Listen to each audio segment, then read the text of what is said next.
Voilà, merci beaucoup déjà Papa Guy Mouteba. C'était là l'inauguration, bah, le meilleure boîte, meilleure flat. Ah, donc, Kimba comme vite fait. Aïe. Donc, Kimba comme vite Kimba comme. Donc, ils ont boîte na Luanda na Kukawana, ils appellent Flat Hotel. Et puis, inauguration, il y a Flat Kimia. Ils ont toujours, il y a Boss Tango Kuku. Bon, moi, Boss Tango Kuku à Loba qui est avant.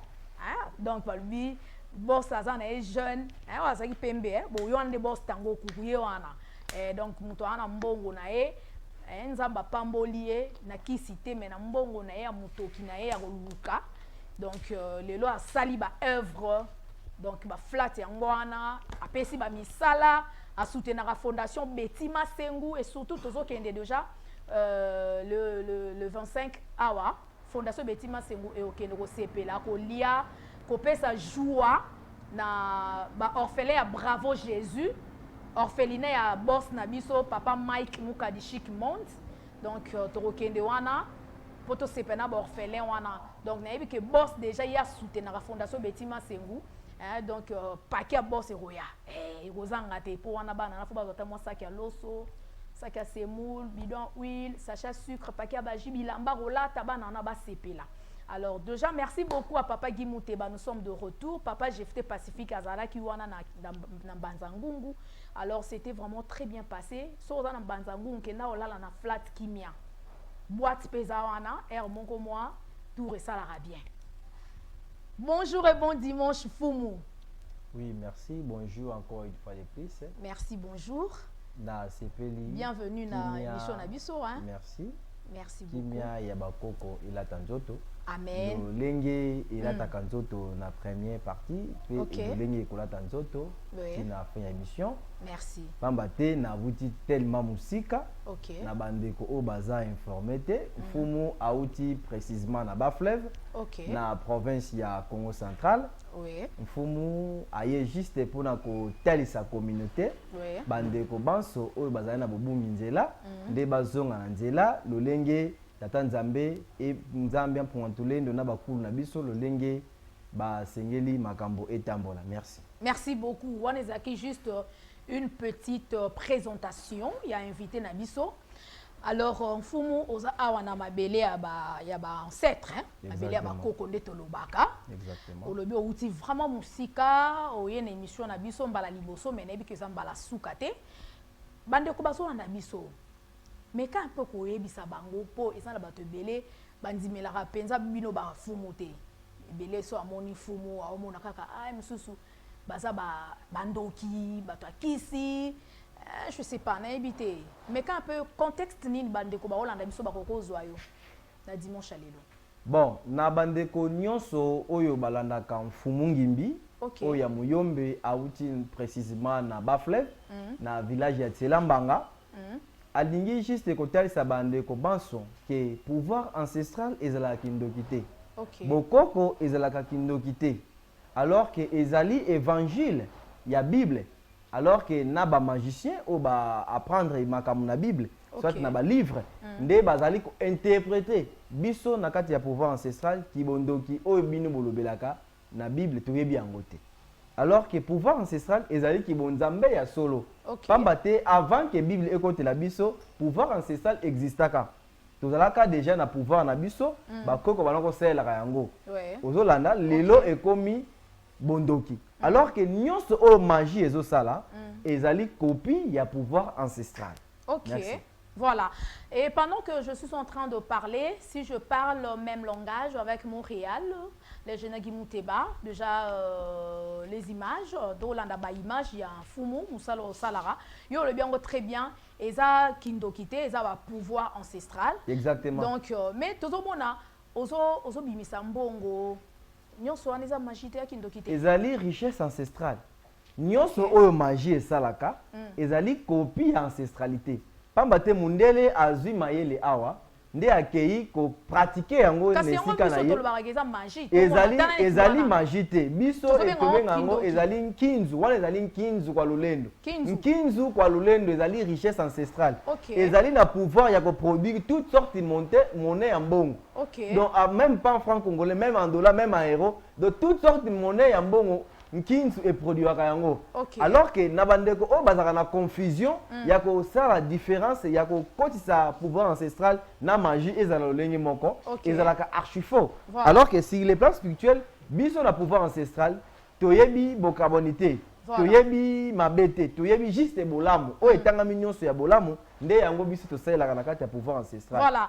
Merci. Tozomona wana sikoyo ozosala ndenge nini ozobimisa franc congolais po yoyobi ke ebimisaka dollar franc congolais wana ezali nkinzu kwa lulendo papagi nkinzu kwa lulendo ezali na makoki ya kobimisa toutes sortes montant ya monnaie ya mbongo. Alors que ezalaki juste moi essaye pour la communauté qui nkinzu ezali kobimisa même franc congolais même dollar même en euro et kobimisa yango mais ezali eloko ya magie te ezali richesse ancestrale biso tozali na pouvoir des arbres tozali na pouvoir ya maloba yango babengi pouvoir ancestral ezali pouvoir ya maloba lolenge mokili esalami na maloba nde lolenge biso mpe maloba oyo nde ngai nalobaka nde yango esalamaka ezali pouvoir oyo batikelanga na koko mbodimbodi ozomona ezali richesse ancestrale oyo nazolakisa na bato mais ezali koko mbodimbodi nde atikelinga pouvoir c'est par là pouvoir ya koko mbodimbodi atikelinga nazali kopratike yango pe ezali particulière na sala yango kaka te juste pour na bato na famille nanga mais ezali particulière na mutu nyonso oyo azala na posa na yango mfumu azali wana so contacter mfumu ngimbi mwana muyombe bamfina mpaka bamona peleve azali wana plus 243 89 014 79 09 plus 243 89 014 79 09 mfumu ngimbi azali mwana ya muyombe mwana ya bafleve oyo boyokaka bayombe ngai nauti na tribu ya bayombe esika oyo boyokaka nyoka ya 12 tete ya bima na forêt de mayombe ngai esika nde nga nauti songolo pakala te na Kinshasa soit na province mosusu esika oyo oyebaka pays RDC et République démocratique du Congo et bandeli nde esika nga nauti esika oyo ebimisi premier président de la République nde esika nga nauti. Voilà. Merci beaucoup Fumu mwana muyombe. Donc merci beaucoup. Mais eza na bato ebele Fumu. Yo lobi très bien. Pouvoir wana ozana ngoka kapona yo moko na famille na ote pona bato nyonso. C'est particulière. Voilà. Ndenge bato musu bazalara azana besoin mbongo. Fa yaka pa Fumu po Fumu multiplier le mbongo.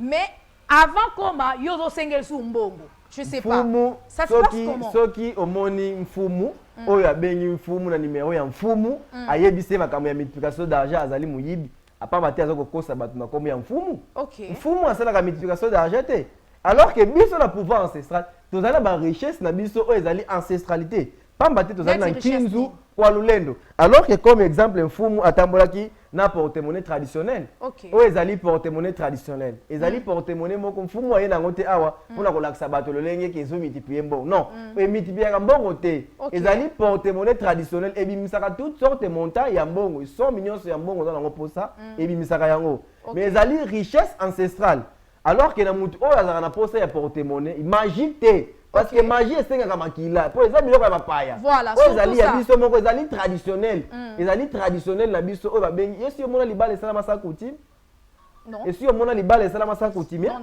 oyo basignaka na commune ezalaka nini ezalaka coutume n'est-ce pas alors que oyo ezali tradition na biso ya banekongo lolenge bino bazali kovalorize babéninois vous avez valorisé vaudou alors que biso tolingi mo valoriser nde biso Congo central pas mate kuna nde simbi richesse ancestrale ya Congo comme on a porte-monnaie exactement ezali porte-monnaie traditionnel porte-monnaie traditionnel pona yoka batunsu porte-monnaie magique ezali magique te ezali traditionnel différence ezali nini entre porte-monnaie traditionnel na porte-monnaie magie différence ezali sur les plans spirituels pas mate ezali porte-monnaie traditionnel et tikala jamais ko sengo sacrifice makila alors que nde okekosenga sacrifice ya makila pamba te ezali biloko ya bapaya différence ezali eloko oyo mopaya ayeli yo na eloko oyo yo moko ya ndako ezali différent sur les plans spirituels alors que livre soit bible soit livre oyo ezali koteya yo magie epesi yo pratique ya magie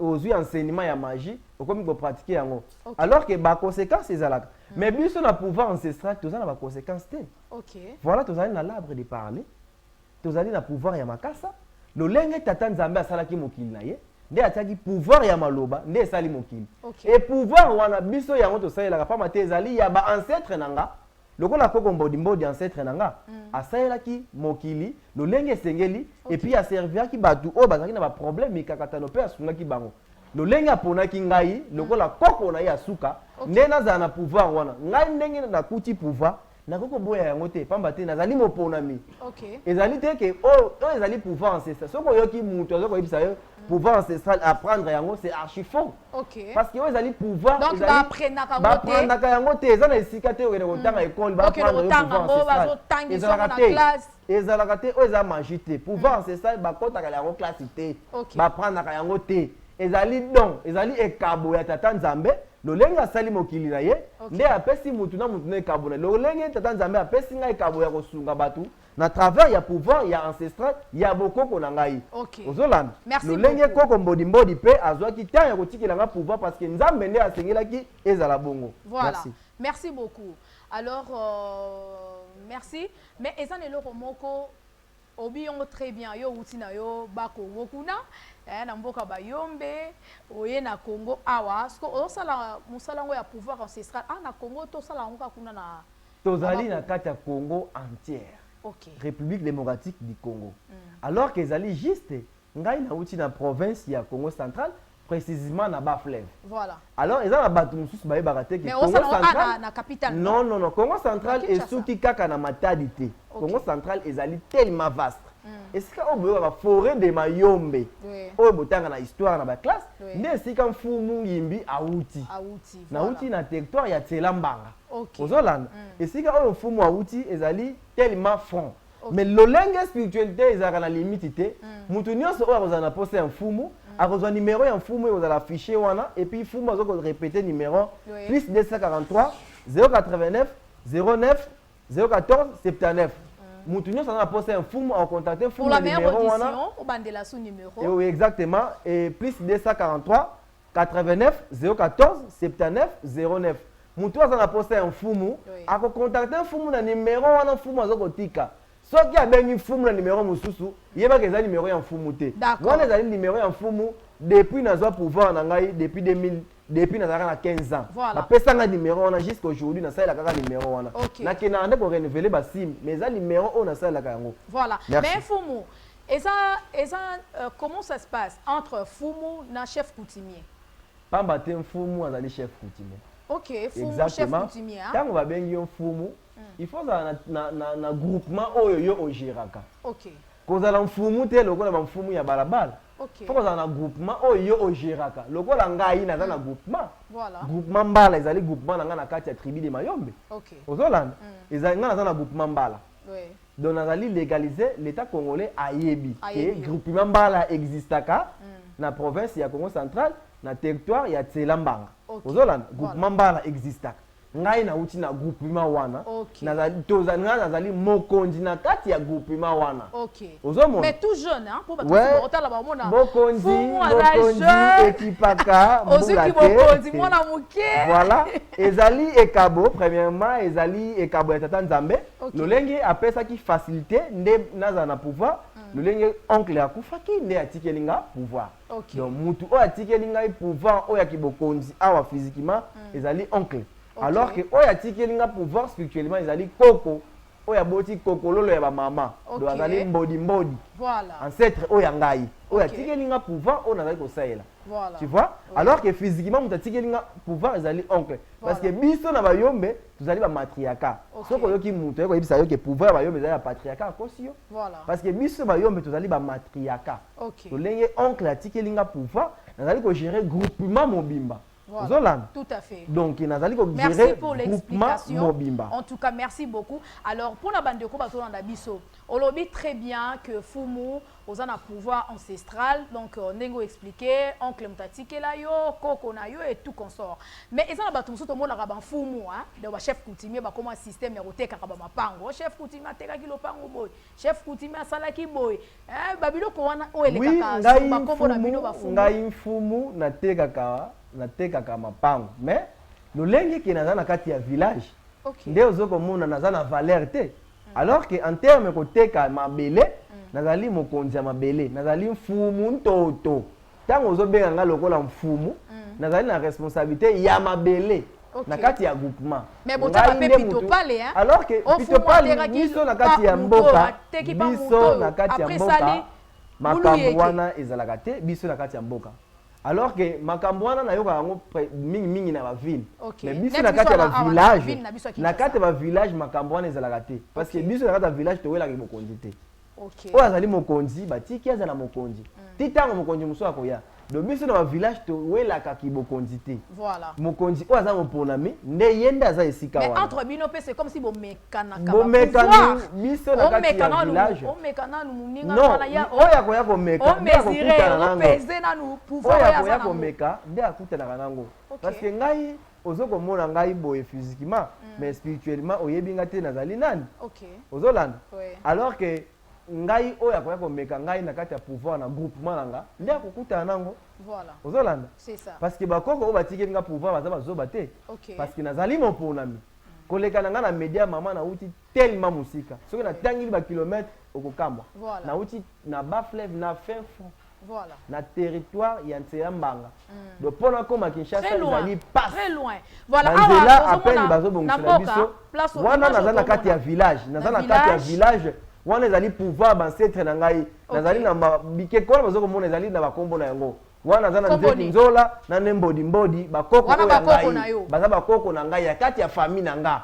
Nde bango baya kosunga ngai na makambo nyonso o nga na salaka. Donc mutu nyonso o pe aza na posa na yango. Soka contacter fumu na kosala ye en contact lo lenge ngabi na sala ki ba contact na bakoko na nga na kosala ye pe en contact na bakoko na ye. Pe ba ko ya kosunga ye.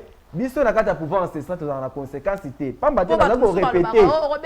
Nazali ko répéter yango. Pouvoir ancestral et tikala jamais kozala na ba conséquence soit na ba sacrifice ya makila. Pamba te ezali ki bondo kité. Pouvoir ancestral ezali pouvoir ya bokoko na biso. OK. Ezali différent na batu oyo balobelaka magie, ba magicien ainsi de suite. Donc bango bazali ba praticien ya livre. Biso tozali ba non praticien ya livre. Donc ezali tellement différent. On a Eva Papa Zara. Ah Papa Zara capita. Umela zala zala ba biya zora ba plan. Ah Papa Zara. Ah, kitoko émission qui est dans Raboé, merci beaucoup. Alors, Fumu, oui, Makabozo, Batebele, Baolandango, avec beaucoup de sérieux. Hein, Baoyo, qui a vraiment très très bien de Ngozoloba. Pour Batunsu, Bangara, Moko, Aotalana, ah, Fumu, yo. Zalate, yo, Pesana, nous, Kongona, yo, Pesana, nous, Bamsu, va court toujours. On se revivre pendant 50 ans. Et moi, benze moi 10 ans na ewana. C'est archi faux. Pambate mfumu azali mutu oyo azo la coutume. D'accord. Nazali premièrement na kati ya coutume. So osungaka batu na lolenge nini? Na sungaka batu na lolenge nyonso. Obazana ngo posa. OK. Pambate ngai naza na pouvoir ancestral. Na ba problème nini au juste? Na sungaka batu kaka na spiritualité te, na sungaka pe batu na kati ya likasa. Ah bon? Mfumu na likasa. Na kati ya likasa mfumu azali lokola mutu oyo azoko sunga bato bazana ba problème ba poison. OK. Na kati ya likasa banti poison ezali mfumu azoko sunga bato bazana ba problème difficulté ya mabota. Na kati ya likasa mfumu azako sunga bato wana. Mfumu azako sunga bato na éjaculation précoce. Mfumu azako sunga bato wana pa azoko sala ngana salela ka makasa. OK. Le pouvoir c'est ça pouvoir ya bokoko. Le lenge ozo mona bakoko bazo sunga na sunga bato spirituellement. Pe le lenge naza na capacité ya ko sunga bato o baza na mikakatano na à travers makasa pe na pesi bango solution. Voilà. Ozolanda. Merci. Pour moi bazo sunga bato tellement ba malade eza tellement ebelé. OK. Alors que dépendant kana mutu o ayebi ke azali na malade. OK. Amoni ke mfumu atangi malade na télévision te. Contacter mfumu akoyoka malade na yo pe mfumu ko pesa yo solution à propos ya malade na yo. Voilà. Mfumu azaka limité te na spirituel. OK. Que on non mfumu asuka na spiritualité. Non. OK. Mfumu a traitera sous physiquement. O etangami makasa. OK. L'arbre de parler donc mfumu azaka wana makasa. Yo mutu za na problème ya mabota. Éjaculation précoce. Yo mutu za na poison. Oza na posa anti poison. Mfumu azaka wana. OK. Yo mutu za na hémorroïde externe interne. Oza na ndenge nini ezali. Ngai mfumu na za wana kosunga yo. Yo mutu za na AVC. O ezobeta yo yebite esiki euti mfumu aza wana pona kosunga yo bandeko baso balandaka mfumu ayaka Kinshasa pona koya kolwengisa elai kotalisa bato oyo baza na posa ya ba solution na ba vie na bango na makambo oyo babundeli pe bazuli yango ba solution te yango fumu ayaka na Kinshasa pona ko sunga pona ko kangula biso benga yango ko kangula nkangu donc ezali ko kangula batu oyo bazana ba pasi pe mikakatano ko pesa bango ba solution na maye bazali nango ko souffrir na yango donc fumu azali wana disponible juste pona ba travail na bango. Merci. Pour moi, ça vraiment free, ça disponible. Sur le bengi na numéro à PC. Donc, ce qu'on suit numéro bien certain na numéro à Betty Masengu. Na on peut son numéro à Fumu, Borosolo Lanaye. Donc, je pense pour la dimanche. Ce qui va bengi Fumu na numéro ezali en Fumu te, baye la na réclamation te.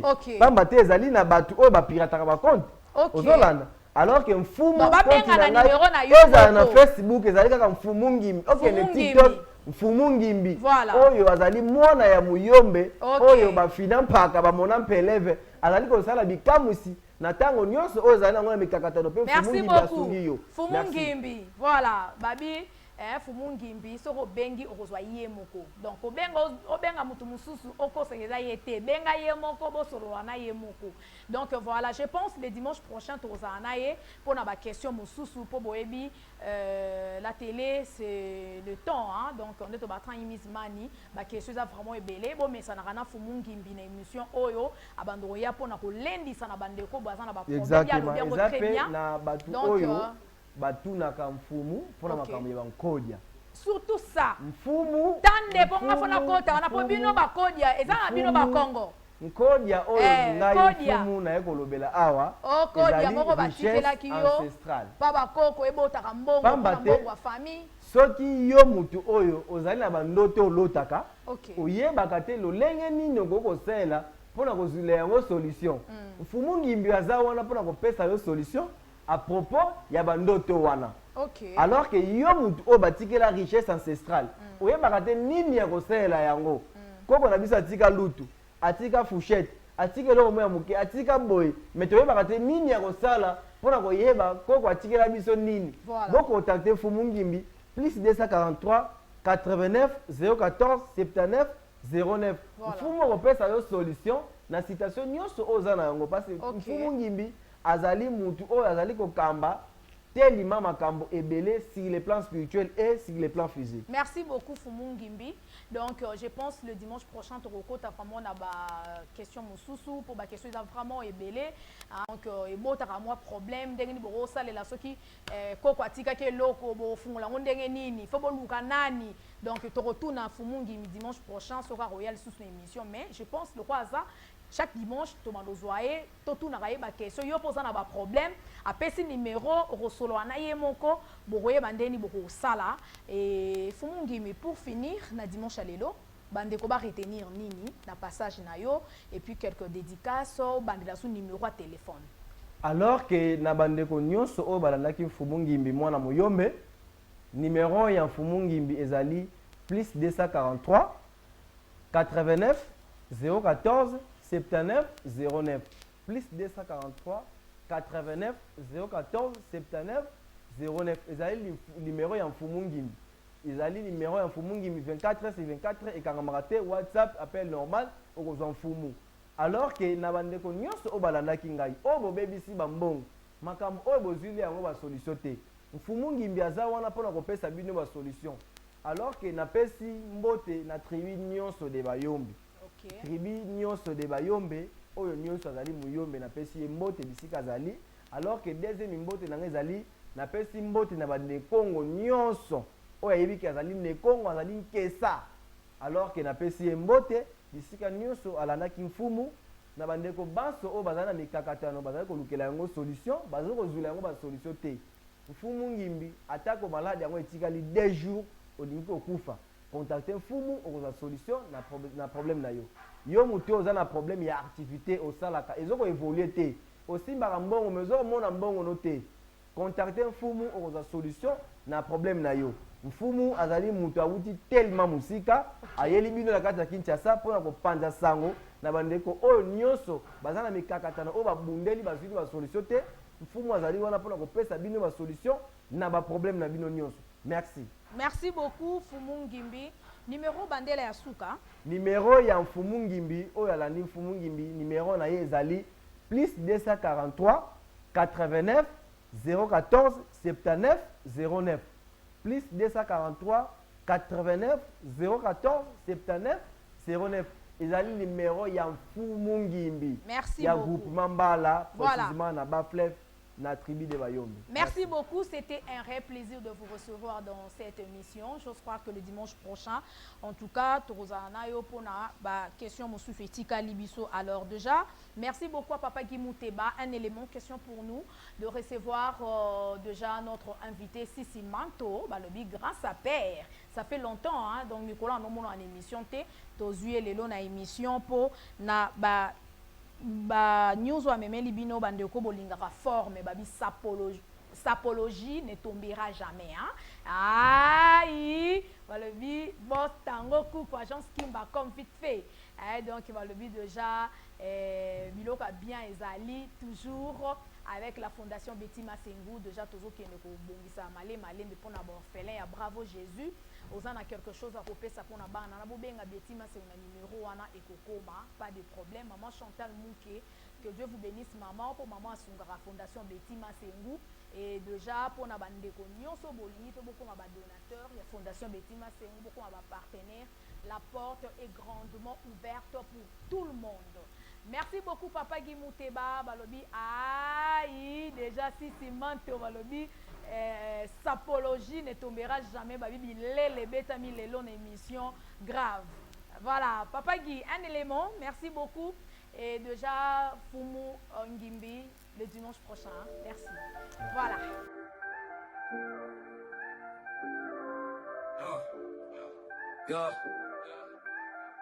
Dirty, soft.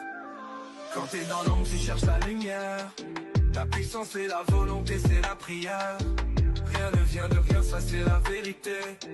Respect pour le vrai, pour ceux qui vont se lever. Avançons ensemble, les frères non pas. Courageux dans l'âme, on trace notre pas. Rien ne vient de rien, mais si tu te bouscules